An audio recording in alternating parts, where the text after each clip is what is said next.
Assalamualaikum warahmatullahi wabarakatuh. Saya Sukisman Purtadi. Kali ini saya akan mendiskusikan merancang eksperimen hijau untuk reaksi redoks. Pada bab ini, kita akan mempelajari bagaimana reaksi oksidasi, reduksi dapat diajarkan melalui eksperimen yang lebih aman, ramah lingkungan, dan tetap bermakna secara ilmiah. Bab 4 ini berjudul Merancang Eksperimen Hijau untuk Reaksi Redoks, yang mengintegrasikan prinsip green chemistry dalam pendidikan kimia. Kita akan membahas konsep oksidasi, reduksi, dan elektrokimia, tidak hanya sebagai teori abstrak, tetapi sebagai proses kimia yang dekat dengan kehidupan sehari-hari dan relevan dengan isu keberlanjutan. Melalui pendekatan ini, mahasiswa diharapkan mampu memahami reaksi redoks sekaligus mengembangkan kesadaran akan keselamatan, lingkungan, dan tanggung jawab sebagai calon pendidik dan ilmuwan kimia. Sebelum masuk lebih jauh, kita lihat dulu peta materi pada bab ini. Di bagian pertama, 4.1, kita akan membahas berbagai alternatif aman sebagai pengganti reagen redoks yang bersifat toksik dan berbahaya. Lalu di bagian 4.2, fokus kita berpindah ke elektrokimia, yaitu pendekatan redoks yang sangat ramah lingkungan karena hanya melibatkan perpindahan elektron. Selanjutnya, pada bagian 4.3, kita akan mengeksplorasi sistem redoks alami, seperti yang ada pada buah, sayuran, dan sistem biologis. Dan terakhir, bagian 4.4, kita membahas korosi dan sel galvani, dengan eksperimen yang dirancang agar tetap aman dan berdampak minimal bagi lingkungan. Ketika kita mempelajari reaksi redoks di laboratorium, seringkali fokus utama kita adalah melihat reaksi terjadi dengan cepat, jelas, dan dramatis. Warna berubah, gas terbentuk, atau endapan muncul. Namun, di balik demonstrasi yang menarik itu, ada persoalan penting yang sering luput dari perhatian. Banyak eksperimen redoks konvensional menggunakan reagen yang sebenarnya berbahaya bagi kesehatan dan lingkungan. Kalium dikromat, misalnya, sangat efektif sebagai oksidator, tetapi mengandung kromium heksavalen yang bersifat karsinogen dan sangat toksik bagi organisme air. Kemudian ada kalium permanganat, reagen yang umum digunakan karena warna ungunya yang khas. Meski relatif lebih dikenal aman, zat ini tetap dapat menyebabkan iritasi, menodai kulit dan permukaan laboratorium, serta menimbulkan tantangan dalam pengelolaan limbah. Sementara itu, natrium borohidrida, yang sering digunakan sebagai agen pereduksi kuat, dapat bereaksi hebat dengan air dan menghasilkan gas hidrogen yang mudah terbakar. Risiko kecelakaan laboratori pun meningkat, terutama jika digunakan oleh mahasiswa pemula. Muncul pertanyaan mendasar. Apakah eksperimen pendidikan harus selalu melibatkan risiko tinggi dan limbah berbahaya agar konsep redoks dapat dipahami dengan baik? Disinilah green chemistry menawarkan sudut pandang yang berbeda. Prinsip green chemistry mendorong kita untuk mencegah limbah sejak tahap perancangan eksperimen, memilih bahan yang lebih aman dan terbarukan, merancang sistem yang mudah terdegradasi, serta meminimalkan potensi kecelakaan. Yang penting untuk ditegaskan, pendekatan ini tidak mengurangi nilai edukasi. Justru sebaliknya, eksperimen hijau menantang mahasiswa untuk berpikir lebih kritis tentang proses kimia, keselamatan, dan tanggung jawab lingkungan. Dengan kata lain, kita tidak hanya mengajarkan reaksi redoks, tetapi juga cara berpikir sebagai ilmuwan yang berkelanjutan. 4.1 Alternatif aman pengganti reagen toksik. Setelah memahami berbagai permasalahan yang muncul dari penggunaan reagen redoks konvensional, kita kini beralih ke langkah yang lebih solutif. Pada bagian ini, kita akan membahas alternatif aman yang dapat digunakan untuk menggantikan reagen toksik dalam eksperimen redoks. Fokus utama bukan sekadar mengganti bahan kimia berbahaya dengan yang lebih aman, tetapi juga memastikan bahwa eksperimen tetap mampu menunjukkan konsep inti reaksi oksidasi dan reduksi secara jelas. Melalui bagian ini, kita akan melihat bagaimana prinsip green chemistry diterapkan dalam pemilihan agen pengoksidasi dan pereduksi, serta bagaimana kekuatan dan selektivitas redoks dapat dipahami tanpa harus mengorbankan keselamatan dan lingkungan.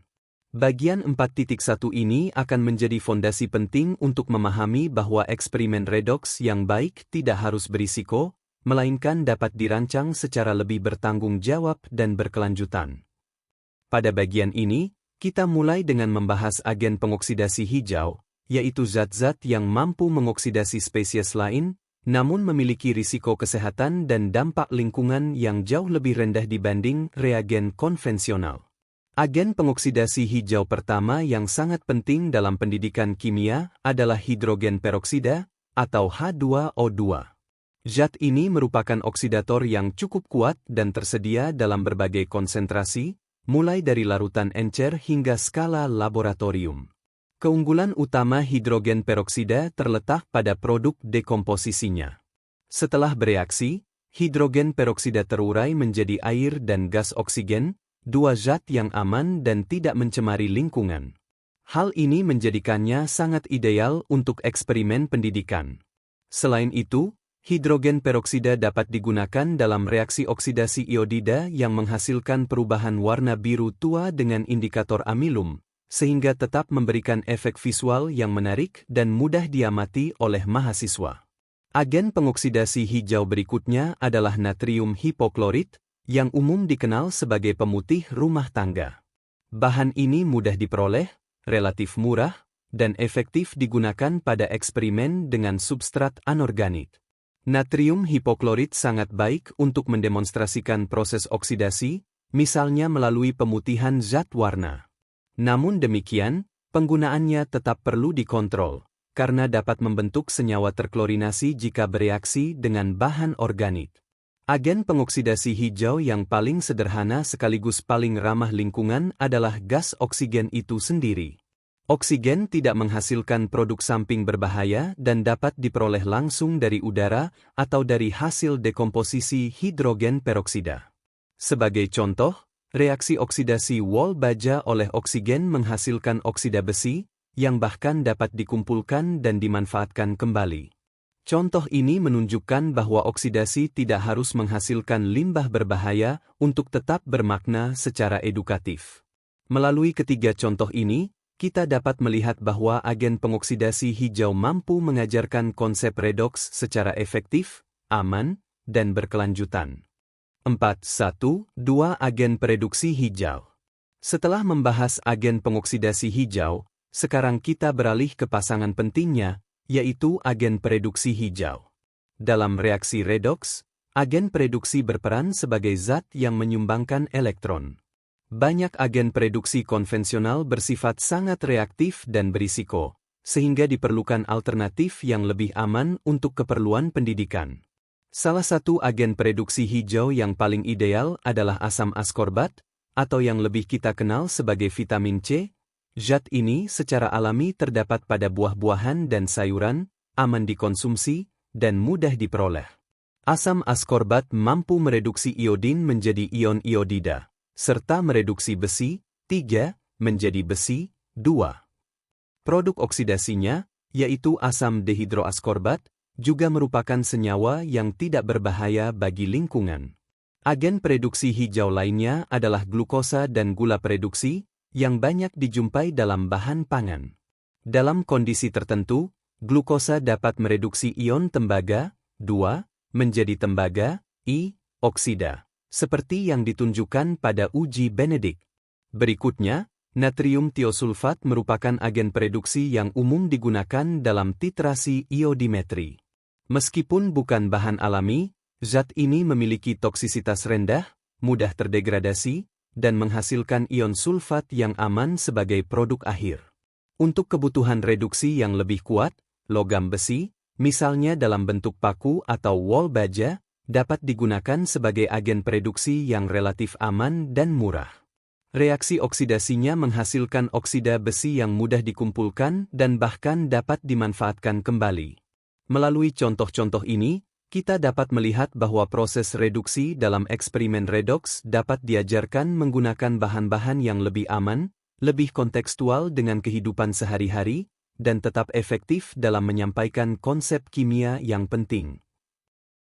Pada tahap ini, kita sampai pada pertanyaan penting dalam kimia redoks. seberapa kuat suatu agen pengoksidasi atau pereduksi, dan sejauh apa ia bereaksi secara selektif.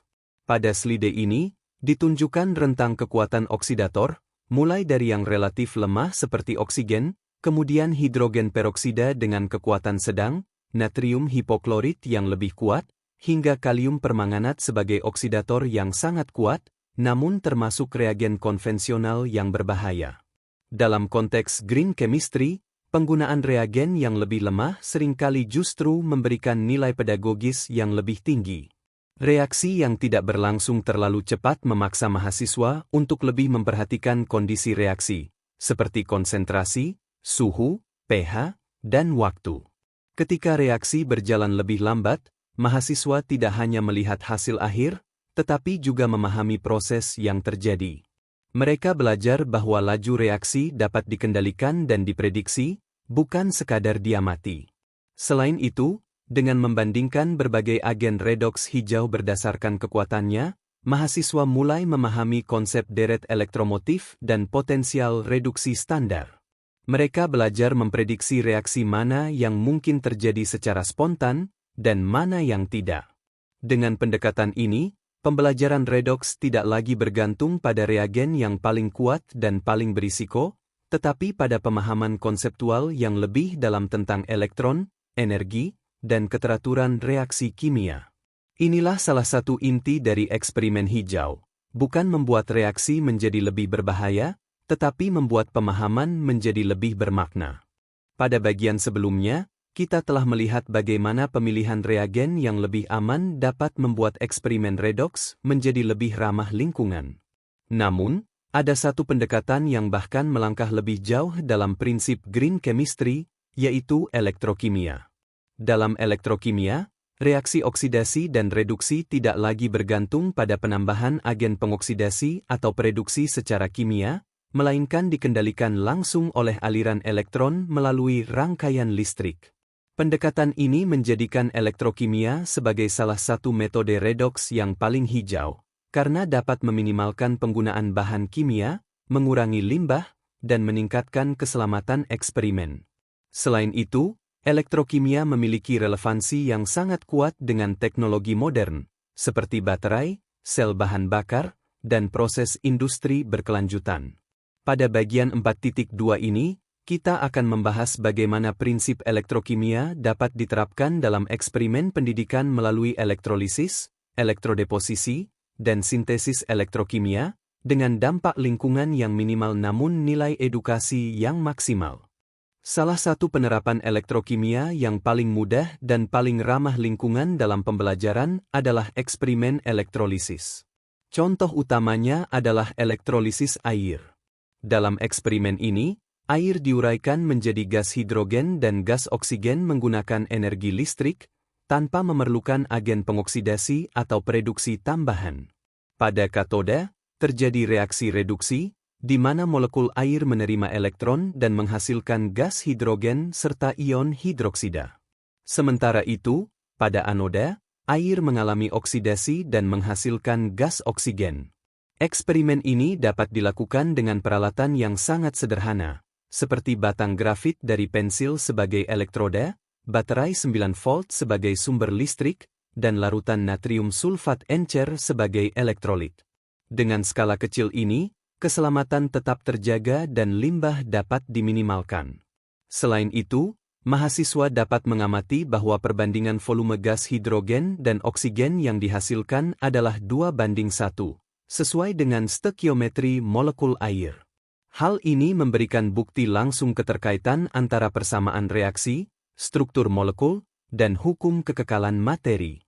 Elektrolisis natrium klorida juga sering digunakan untuk demonstrasi, namun perlu perhatian khusus karena menghasilkan gas klorin yang berbahaya. Oleh karena itu, eksperimen ini harus dilakukan dengan pengendalian yang ketat, seperti volume larutan yang minimal, ventilasi yang baik, atau penetralan gas hasil reaksi. Pendekatan ini mengajarkan bahwa dalam elektrokimia hijau, setiap eksperimen harus selalu mempertimbangkan keseimbangan antara tujuan pembelajaran, keselamatan, dan dampak lingkungan. Selain elektrolisis, Penerapan penting lain dari elektrokimia hijau dalam pembelajaran adalah elektrodeposisi, atau yang lebih dikenal sebagai proses pelapisan logam.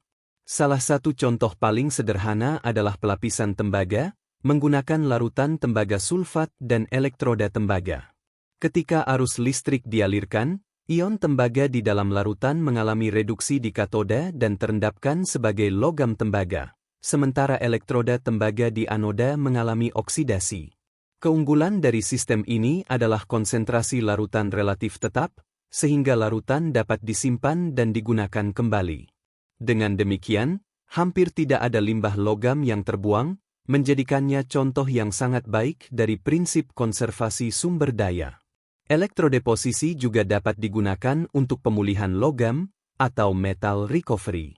Melalui pendekatan ini, mahasiswa dapat mempelajari bagaimana logam berharga diekstraksi kembali dari larutan encer, serupa dengan proses industri yang dikenal sebagai electrowinning. Pendekatan ini membantu mahasiswa memahami bahwa elektrokimia tidak hanya berfungsi di laboratorium pendidikan, tetapi juga berperan penting dalam pengelolaan sumber daya dan daur ulang logam. Lebih jauh lagi, elektrokimia membuka jalan menuju sintesis elektrokimia hijau. Pada pendekatan ini, reaksi kimia digerakkan oleh elektron, bukan oleh reagen pengoksidasi atau pereduksi dalam jumlah stoikiometri. Contohnya dapat ditemui pada proses industri seperti proses klor-alkali, elektrolisis Kolbe, dan sintesis bahan baku polimer. Seiring berkembangnya energi terbarukan, proses-proses elektrokimia ini memiliki potensi besar untuk menjadi semakin berkelanjutan. Dengan demikian, elektrodeposisi dan sintesis elektrokimia tidak hanya memperdalam pemahaman mahasiswa tentang reaksi redoks, tetapi juga memperlihatkan bagaimana kimia dapat dirancang untuk masa depan yang lebih hijau dan bertanggung jawab. Setelah membahas elektrokimia sebagai pendekatan redoks yang sangat hijau, kini kita beralih ke sumber inspirasi lain yang tidak kalah penting, yaitu alam itu sendiri. Di sekitar kita, bahkan di dalam tubuh makhluk hidup, reaksi oksidasi dan reduksi terjadi secara terus-menerus. Sistem redoks alami inilah yang memungkinkan organisme menghasilkan energi, melindungi diri dari kerusakan oksidatif, dan menjalankan berbagai proses metabolisme penting. Keunggulan utama dari sistem redoks alami adalah sifatnya yang biokompatibel, mudah terdegradasi, dan umumnya aman. Banyak di antaranya berasal dari bahan pangan, tumbuhan, atau sistem biologis yang sudah sangat akrab dengan kehidupan sehari-hari. Pada bagian 4.3 ini, kita akan mempelajari bagaimana sistem redoks alami, seperti vitamin C, reaksi iodine Clark berbasis bahan alami, dan reaksi redoks yang dikatalisis oleh enzim, dapat dimanfaatkan sebagai eksperimen pembelajaran yang bermakna dan ramah lingkungan. Melalui pendekatan ini, reaksi redoks tidak hanya dipahami sebagai konsep kimia, tetapi juga sebagai bagian integral dari kehidupan dan proses alam yang berkelanjutan. Salah satu contoh paling menarik dari sistem redoks alami adalah vitamin C, atau asam askorbat. Vitamin C berperan sebagai antioksidan, yaitu senyawa yang dengan mudah mengalami oksidasi untuk melindungi molekul lain dari kerusakan oksidatif. Sifat inilah yang menjadikan vitamin C sangat ideal sebagai objek pembelajaran reaksi redoks hijau. Dalam konteks eksperimen pendidikan, kandungan vitamin C dapat ditentukan melalui titrasi menggunakan larutan iodin. Prinsip reaksinya sederhana. Asam askorbat mereduksi iodin menjadi ion iodida, sementara dirinya sendiri teroksidasi menjadi asam dehidroaskorbat. Titik akhir titrasi ditandai dengan munculnya warna biru tua akibat terbentuknya kompleks antara iodin dan amilum. Warna ini muncul tepat ketika seluruh vitamin C telah habis bereaksi, sehingga menjadi indikator yang jelas dan mudah diamati. Eksperimen ini tidak hanya aman dan minim limbah, tetapi juga sangat relevan dengan kehidupan sehari-hari. Mahasiswa dapat membandingkan kandungan vitamin C pada jus buah segar dan jus yang disimpan, pada buah segar dan kalengan, atau pada sayuran mentah dan dimasak. Melalui perbandingan ini, mahasiswa dapat melihat secara langsung bagaimana proses penyimpanan dan pengolahan pangan memengaruhi kandungan nutrisi.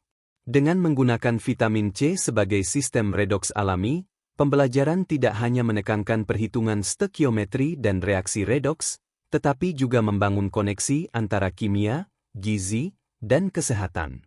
Inilah contoh nyata bagaimana eksperimen hijau dapat sekaligus aman, bermakna, dan relevan dengan kehidupan. Salah satu reaksi redoks yang paling menarik dan mengesankan dalam pembelajaran kimia adalah reaksi iodine-Clark.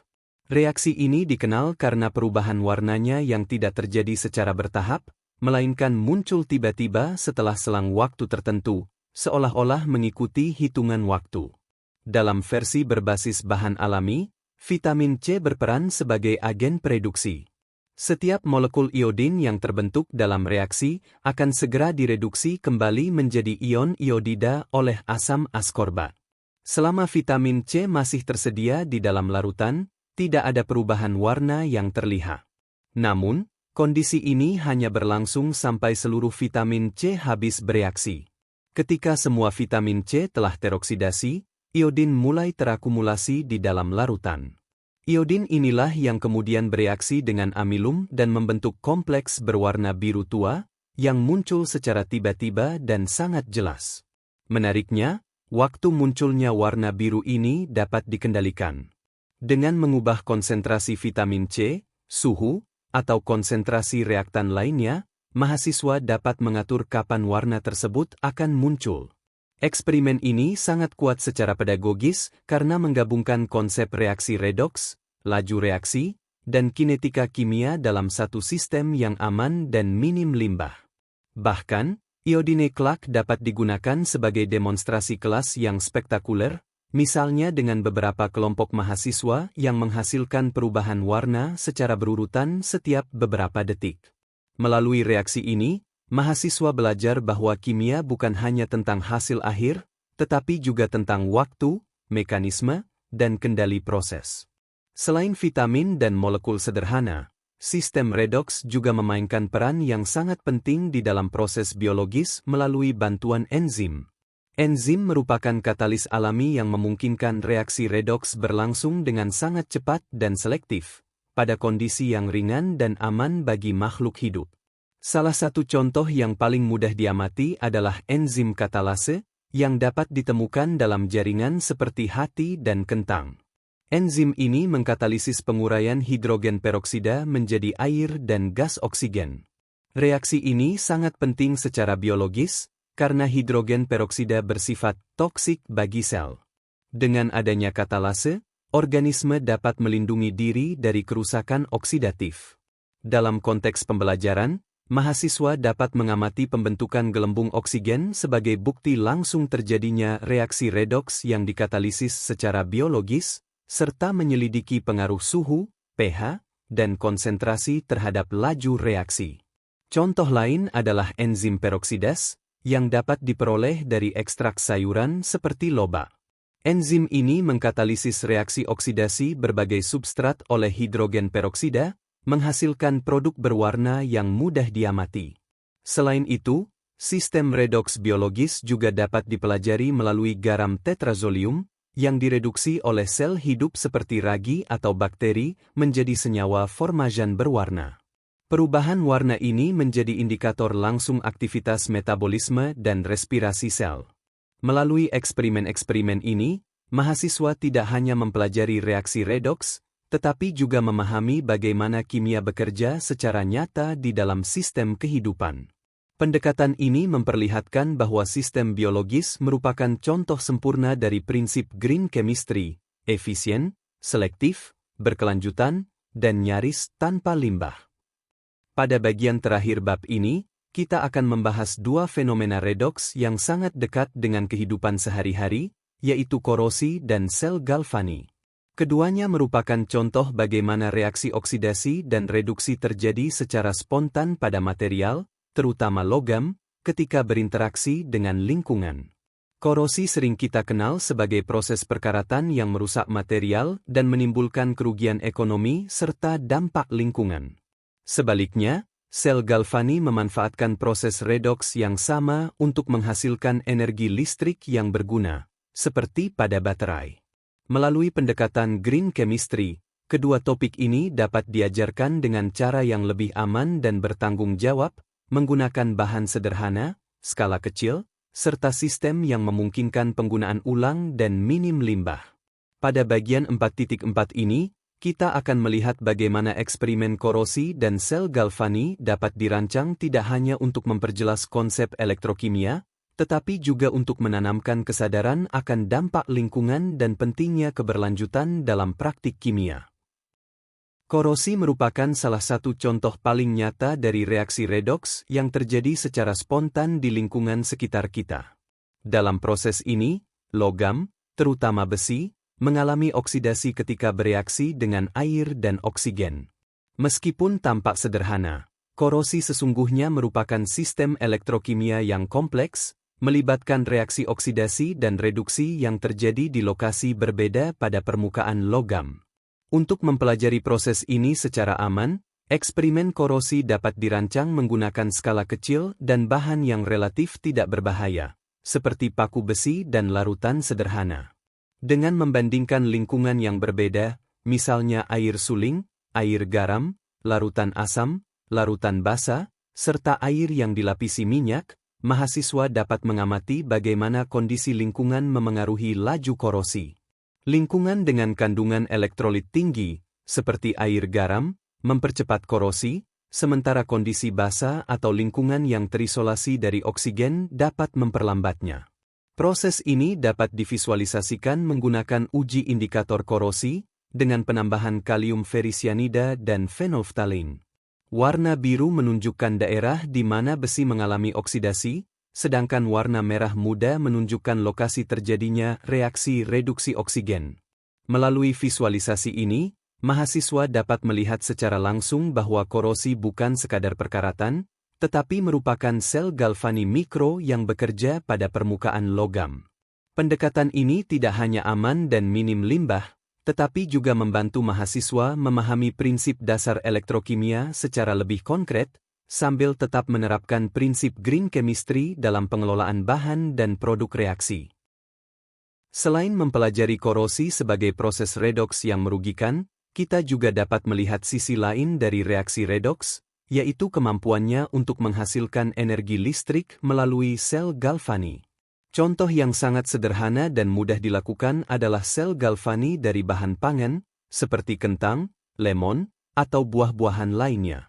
Dalam sistem ini, dua logam berbeda, misalnya paku seng sebagai anoda dan kawat tembaga sebagai katoda, ditancapkan ke dalam bahan pangan yang berfungsi sebagai elektrolit alami. Pada anoda, logam seng mengalami oksidasi dan melepaskan elektron. Elektron ini kemudian mengalir melalui rangkaian luar menuju katoda, tempat terjadinya reaksi reduksi. Perbedaan potensial antara kedua elektroda inilah yang menghasilkan tegangan listrik, dengan besar sekitar 0,9 volt untuk satu sel kentang. Menariknya, jenis bahan pangan yang digunakan memengaruhi besar tegangan yang dihasilkan. Buah yang lebih asam, seperti lemon atau jeruk, umumnya menghasilkan tegangan yang lebih tinggi karena konduktivitas ioniknya lebih baik. Eksperimen ini sangat efektif secara pedagogis, karena memungkinkan mahasiswa membangun langsung sel galvani dari bahan yang aman, murah, dan mudah diperoleh. Selain itu, pendekatan ini juga mencerminkan prinsip green chemistry. Bahan pangan dapat dikomposkan setelah digunakan, elektroda logam dapat dicuci dan digunakan kembali, dan tidak dihasilkan limbah berbahaya. Dengan demikian, sel galvani berbasis bahan pangan menunjukkan bahwa konsep elektrokimia tidak selalu membutuhkan sistem yang rumit, tetapi dapat dipahami melalui eksperimen sederhana yang dekat dengan kehidupan sehari-hari. Untuk mempelajari sel galvani secara lebih terstruktur dan kuantitatif, kita dapat menggunakan sel Daniell, yang merupakan model klasik dalam elektrokimia. Sel Daniell terdiri atas dua setengah sel, yaitu elektroda seng dalam larutan seng sulfat sebagai anoda, dan elektroda tembaga dalam larutan tembaga sulfat sebagai katoda, yang dihubungkan oleh jembatan garam. Pada anoda, seng mengalami oksidasi dan melepaskan elektron. Elektron ini kemudian mengalir melalui rangkaian luar menuju katoda, tempat ion tembaga mengalami reduksi dan mengendap sebagai logam tembaga. Dalam kondisi standar, sel Daniell menghasilkan tegangan sekitar 1,10 volt, yang dapat diprediksi dari perbedaan potensial reduksi standar kedua elektroda. Namun, dalam praktik nyata, tegangan sel tidak hanya bergantung pada jenis elektroda, tetapi juga dipengaruhi oleh konsentrasi larutan. Hubungan ini dijelaskan oleh persamaan Nernst, yang mengaitkan tegangan sel dengan kondisi sistem reaksi. Melalui eksperimen sel Daniell, mahasiswa dapat memverifikasi bahwa perubahan konsentrasi ion seng atau ion tembaga akan mengubah tegangan sel secara terukur. Dari sudut pandang green chemistry, eksperimen ini dapat dirancang dalam skala kecil, menggunakan jembatan garam dari agar atau gel, serta dengan menyimpan dan menggunakan kembali larutan elektrolit. Bahkan, larutan dapat diregenerasi secara elektrokimia dengan membalik arah arus, sehingga tidak diperlukan pembuangan logam ke lingkungan. Dengan demikian, sel Daniell tidak hanya berfungsi sebagai model teoritis elektrokimia, tetapi juga sebagai contoh bagaimana eksperimen kuantitatif dapat dilakukan secara aman, efisien, dan berkelanjutan. Untuk merangkum seluruh pembahasan pada bab ini, kita dapat membandingkan secara langsung pendekatan eksperimen redoks konvensional dengan pendekatan green chemistry. Dalam pendekatan konvensional, reaksi redoks seringkali bergantung pada agen pengoksidasi dan pereduksi yang kuat, seperti kalium dikromat, permanganat, atau natrium borohidrida. Reagen-reagen ini memang efektif, tetapi membawa risiko kesehatan, potensi kecelakaan, serta masalah pembuangan limbah. Sebaliknya, pendekatan green chemistry mendorong penggunaan reagen yang lebih aman, seperti hidrogen peroksida, oksigen, vitamin C, glukosa, dan tiosulfat, bahan yang bersifat biodegradable, rendah toksisitas, dan lebih ramah lingkungan. Perbedaan juga terlihat pada cara reaksi redoks dilakukan. Pendekatan konvensional sering menggunakan reagensia kimia berlebih yang berakhir sebagai limbah, sementara green chemistry menekankan elektrokimia, di mana reaksi digerakkan oleh aliran elektron dengan limbah yang sangat minimal. Selain itu, green chemistry membuka peluang pemanfaatan sistem alami, seperti buah, sayuran, dan enzim, yang tidak hanya aman tetapi juga memberikan konteks nyata bagi mahasiswa dalam memahami kimia. Pengelolaan limbah menjadi pembeda yang sangat jelas. Jika pendekatan konvensional memerlukan penanganan khusus dan kompleks, pendekatan hijau memungkinkan penggunaan ulang, regenerasi elektrokimia, bahkan pengomposan bahan sisa. Melalui perbandingan ini, menjadi jelas bahwa green chemistry bukan sekadar alternatif, melainkan pendekatan yang lebih cerdas dan bertanggung jawab dalam merancang eksperimen redoks di dunia pendidikan. Sebagai penutup bab ini, penting untuk kita tekankan kembali bahwa green chemistry tidak mengorbankan kualitas pendidikan. Justru sebaliknya, pendekatan hijau memperkaya pemahaman mahasiswa dengan menghubungkan konsep reaksi redoks dengan keselamatan, lingkungan, dan keberlanjutan. Kita telah melihat bahwa elektrokimia merupakan salah satu pendekatan redoks yang paling hijau, karena menggunakan elektron sebagai penggerak reaksi, bukan reagen kimia yang berakhir sebagai limbah. Kita juga belajar bahwa bahan alami, seperti buah, sayuran, dan enzim, dapat menjadi media pembelajaran redoks yang efektif, aman, dan sangat relevan dengan kehidupan sehari-hari. Melalui seluruh contoh eksperimen dalam bab ini, satu pesan kunci menjadi semakin jelas: dalam kimia, limbah bukanlah konsekuensi yang tak terhindarkan, melainkan kegagalan dalam desain proses. Dengan merancang eksperimen redoks yang lebih hijau, kita tidak hanya mengajarkan kimia, tetapi juga membentuk cara berpikir ilmuwan dan pendidik yang bertanggung jawab terhadap masa depan.